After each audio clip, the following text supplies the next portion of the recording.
Struktur organisasi matriks adalah model organisasi yang menggabungkan dua atau lebih bentuk struktur organisasi tradisional.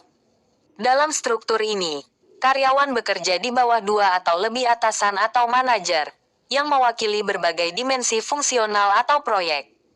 Dalam struktur organisasi matriks, ada dua dimensi utama yang mempengaruhi bagaimana pekerjaan diorganisir, dimensi fungsional dan dimensi proyek.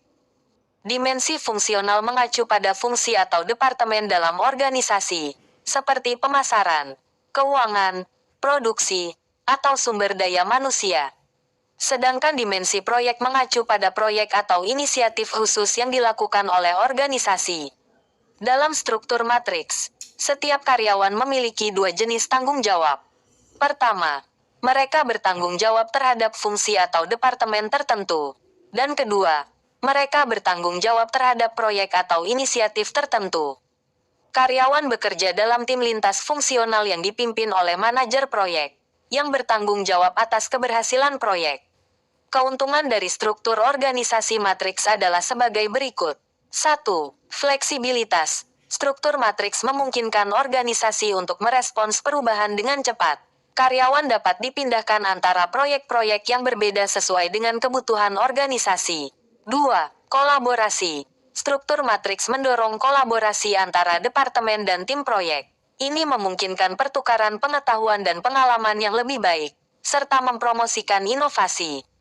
3. Peningkatan efisiensi. Dalam struktur matriks, sumber daya organisasi dapat digunakan secara lebih efisien. Karyawan dapat bekerja pada beberapa proyek sekaligus, menghindari duplikasi pekerjaan dan memaksimalkan penggunaan sumber daya. Namun, struktur organisasi matriks juga memiliki beberapa tantangan, seperti 1.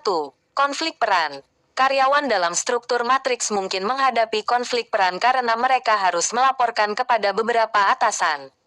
Hal ini dapat menyebabkan kebingungan dan ketidakjelasan dalam tanggung jawab dan wewenang.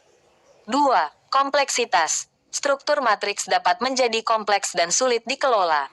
Koordinasi antara departemen dan proyek dapat menjadi tantangan, terutama jika ada persaingan sumber daya atau kepentingan yang bertentangan. 3. Biaya. Struktur matriks dapat memerlukan biaya tambahan untuk mengelola dan mengkoordinasikan tim lintas fungsional. Ini termasuk biaya pelatihan, komunikasi, dan manajemen proyek. Secara keseluruhan, struktur organisasi matriks adalah pendekatan yang fleksibel dan kolaboratif untuk mengorganisir pekerjaan dalam organisasi. Ini dapat efektif jika dikelola dengan baik, tetapi juga memerlukan perhatian yang cermat terhadap koordinasi dan komunikasi antara departemen dan proyek.